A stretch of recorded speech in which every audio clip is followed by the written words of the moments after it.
Oke, kembali lagi bersama kita di podcast CLBKO. Cerita lo bareng kita, OSIS.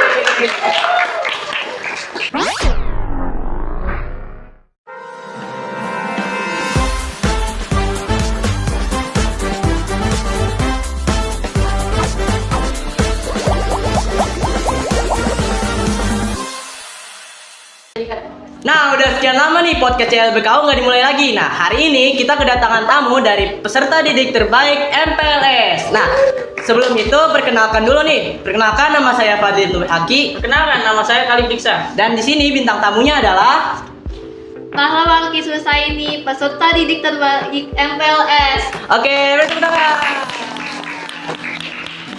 Nah, Balkis ya. Ya. Balkis, kita flashback dulu deh. Sebelum kamu bersekolah di SMPN 97 dan menjadi peserta didik terbaik, sebelum itu kamu bersekolah di mana? Dan kamu bisa gak ceritain perjalanan kamu, kenapa kamu bisa pilih SMPN 97 sebagai sekolah SMP kamu? Aku sebelumnya berasal dari SDN Hutan Kayu Selatan 01. Sebelumnya aku sebagai sekolah pilihan kedua. Dan sekolah pilihan pertama saya adalah SMP Negeri 7 Jakarta. Karena pilihan pertama saya tidak lolos, saya langsung ke SMP Negeri 97 Jakarta. Oh gitu. Jadi kamu masuk ke 97 karena kamu nggak lolos di tahap pertama di sekolah pilihan kamu yang pertama, kamu jadi ke SMP 97. Iya. Gitu. Oke. Nah, saat kamu nih pertama kali masuk ke MPLS, pada saat hari pertama, gimana sih perasaan kamu saat kamu pertama kali datang ke 97 dengan seragam SD kamu, dan gimana perasaan kamu tentang itu? Pertama kali aku datang ke SMP 97 sih rasanya bersemangat banget ya. Dapat teman baru, ilmu baru, dan guru-guru yang sangat utama di sini. Mas sekarang ceritain dong pengalaman menariknya usah MPLS dari hari pertama sampai hari ketiga. Hal menarik pas hari pertama MPLS tuh aku ketemu banyak teman baru. Aku soalnya memberanikan diri untuk memperkenalkan diri aku ke teman-teman yang lain. Kamu bisa ceritain nggak kenapa kamu bisa dapat teman baru dan gimana caranya kamu dapat teman baru itu, dan gimana perasaan kamu, caranya gimana? Cara aku dapetin teman baru itu setiap ada teman aku yang menanya ke aku sebelumnya, aku bakal jawab dengan jelas dan memperkenalkan diri aku. Oh gitu. Biar pada kenal gitu. Oh, jadi setiap teman kamu bertanya kepada kamu, kamu bakal perkenalin diri kamu terlebih dahulu ya. Iya. Habis itu jawab pertanyaan teman kamu. Oh gitu. Oke, terus ada gak sih tantangan di MPLS di hari pertama kamu masuk sampai di hari ketiga selesai MPLS? Tantangannya? Tantangannya sih menurut aku lancar-lancar aja ya pas hari MPLS-nya. Tapi kalau misalnya ada tantangan sih harus melawan rasa malu buat menjawab pertanyaan yang diajukan oleh pembawa acara MPLS. Oke, berarti halangan yang ada pas MPLS itu cuma malu sama udah malu aja. Udah. Nah, Oke. cara kamu ngelawan rasa malu kamu itu gimana sih? Coba ceritain dong. Aku melawan rasa malu aku dengan cara menguatkan diri aku karena aku mencoba percaya diri. Oh, motivasiin diri Iya. ya. Oh, oke, gitu ya. Nah, Oke. terus menurut kamu nih kan kemarin kamu kan sudah menjalani MPLS selama 3 hari. Menurut kamu seberapa penting sih MPLS untuk peserta didik baru pas baru masuk SMP? Ada nggak kira-kira? MPLS tuh menurut aku penting karena Iya. MPLS kan memperkenalkan lingkungan sekolah ya. Jadi peserta didik baru dapat mengenal lingkungan sekolah dengan baik dan bisa menghafal lingkungan sekolahnya. Dan sebelumnya juga pada hari MPLS bisa berkenalan dengan banyak orang baru. Oke, terus kamu bisa cerita gak ke kita perjalanan kamu saat hari pertama MPLS Terus kenapa kamu bisa tiba-tiba terpilih menjadi peserta didik terbaik MPLS? Bisa ceritain nggak? Dari hari pertama. Iya, dari hari pertama. Dari hari pertama MPLS kan ada itu ya penyusun acaranya. Iya, ada penyusun. Dan setiap penyusun acaranya itu pasti ada pertanyaan yang diajukan oleh guru atau pembawa acara MPLS. Setiap ada pertanyaan dan disuruh maju, aku berusaha untuk memberanikan diri aku untuk maju agar bisa menjawab pertanyaan tersebut.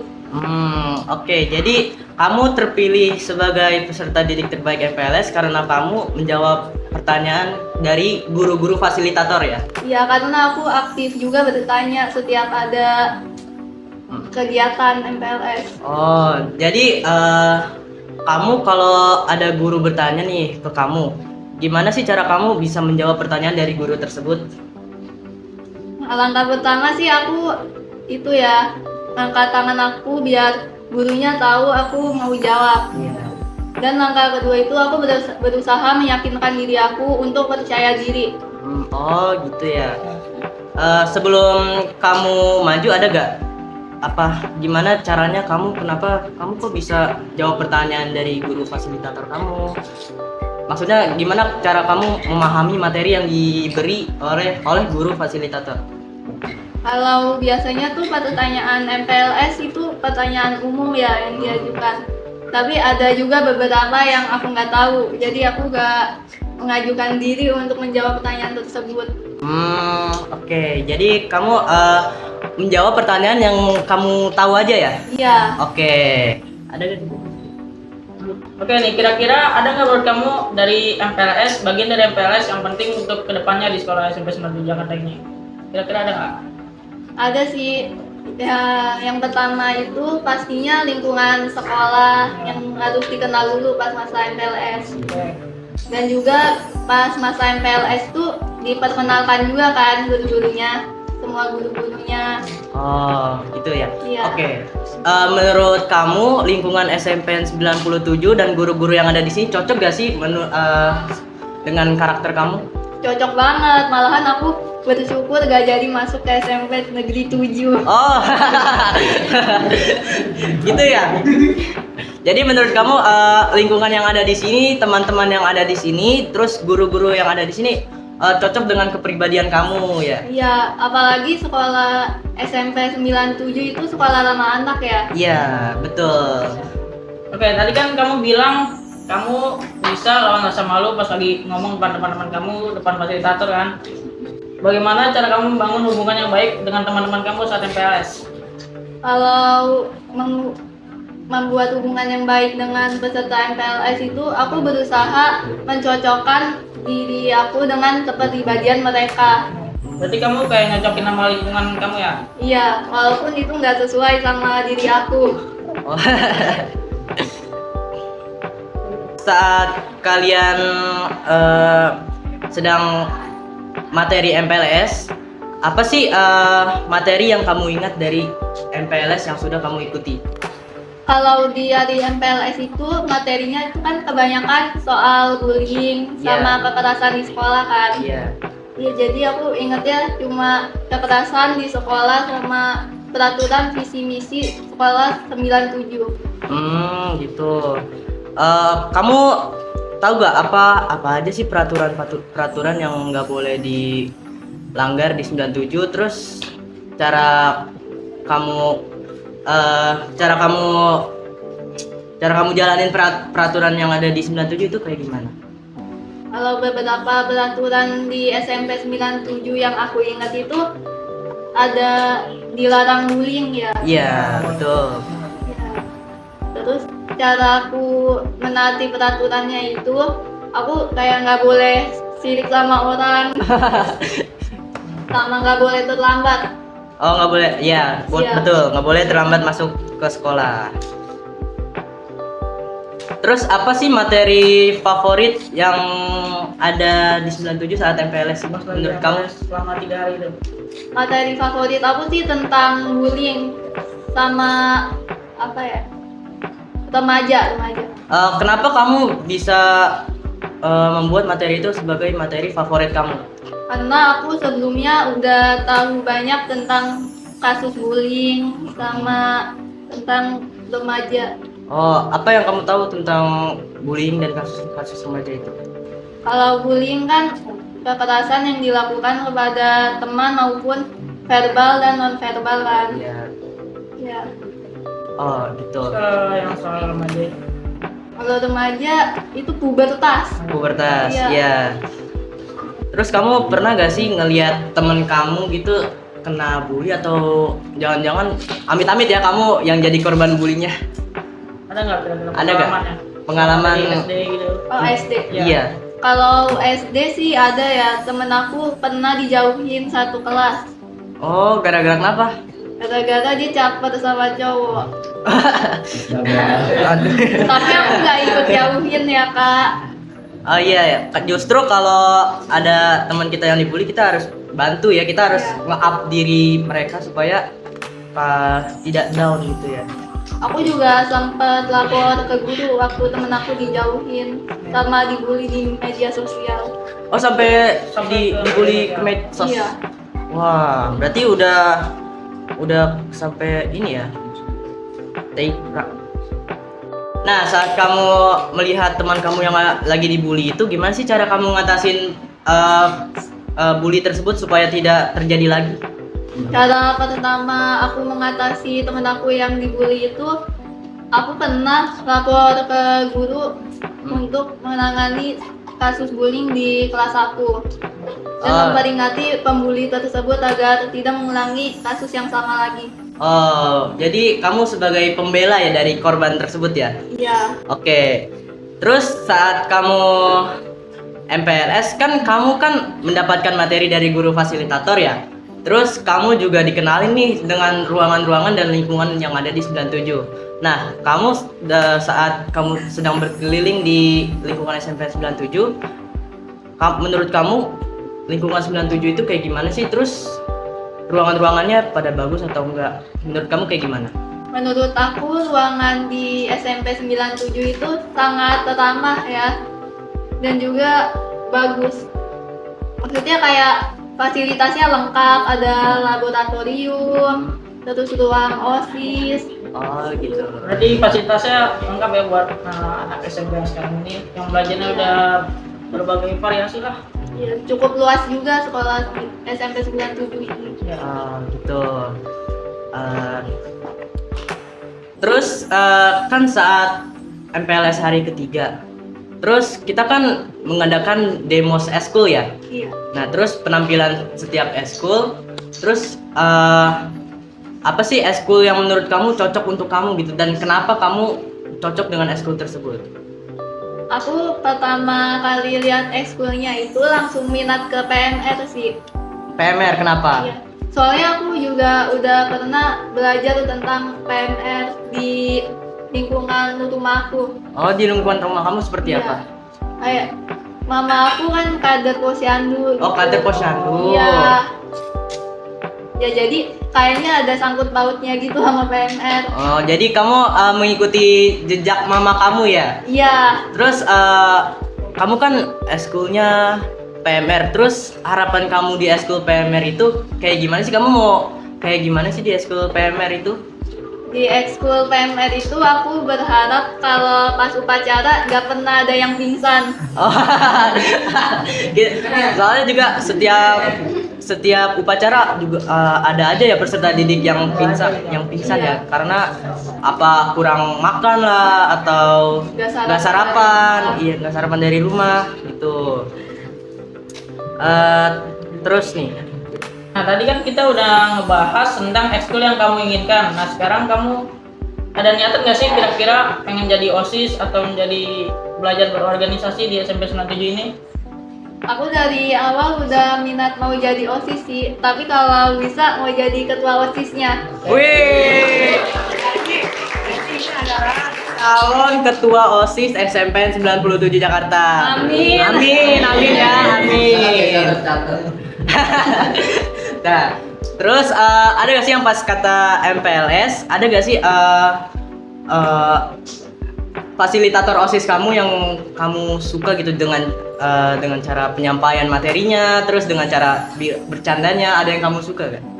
Ada sih, ada 3 kakak OSIS yang waktu itu ngajar di kelompok aku. Oh, gitu boleh disebutin Boleh nggak? disebutin nggak kira-kira? Siapa tuh? Terus ada Kak Ajril, Oke, ada Kak Azril, Fana, Kak Fana, oke Iya. ada Kak Fana, sama Kak Salsabila. ada Kak Salsabila. Berarti kamu kalau dilihat dari fasilitatornya nih, kamu dari kelas 7H, iya. Terus ada gak sih harapan dari diri kamu sendiri supaya kamu bisa belajar berorganisasi? Terus gimana cara kamu ngebangun relasi dengan para anggota yang lain? Para OSIS. Cara aku meyakinkan diri aku untuk menjadi OSIS sih, pertama kali aku belajar untuk bijaksana dan mempunyai jiwa kepemimpinan. Dan sekarang juga aku merupakan ketua kelas dari 7H. 7H. Oke, beri tepuk tangan dong. Nah, terus gimana sih cara kamu ngebangun relasi dengan teman-teman kamu? Itu gimana? Caranya sih aku berinteraksi dengan humble, Dengan humble. Oh, Iya. dengan ceria ya. iya, Iya. sama menyesuaikan karakter sih. Menyesuaikan karakter dengan lawan bicara kita ya. Gitu ya. Terus ada gak sih harapan kamu buat kedepannya untuk 97, terus untuk eskul PMR juga, terus untuk organisasi OSIS juga tentunya? Apa harapan kamu?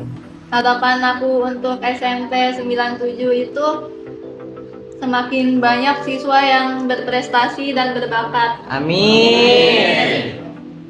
Kalau harapan aku untuk OSIS, semoga OSIS bisa berjalan dengan lancar dan membawa SMP 97 menuju kesuksesan. Amin. Oke. Kalau harapan aku untuk ekskul PMR itu, harapan aku semoga anggota PMR bisa menyelamatkan siswa yang tidak sarapan dari rumah.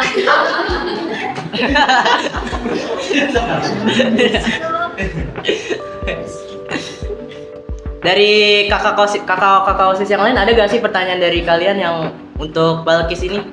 Oke, dari kakak Faiz, apa pertanyaannya Kak Faiz? Iya. Jadi pas kamu pertama kali masuk SMP 97, ambisi kamu apa? Untuk ambisi kamu apa itu? Misalnya aku mau jadi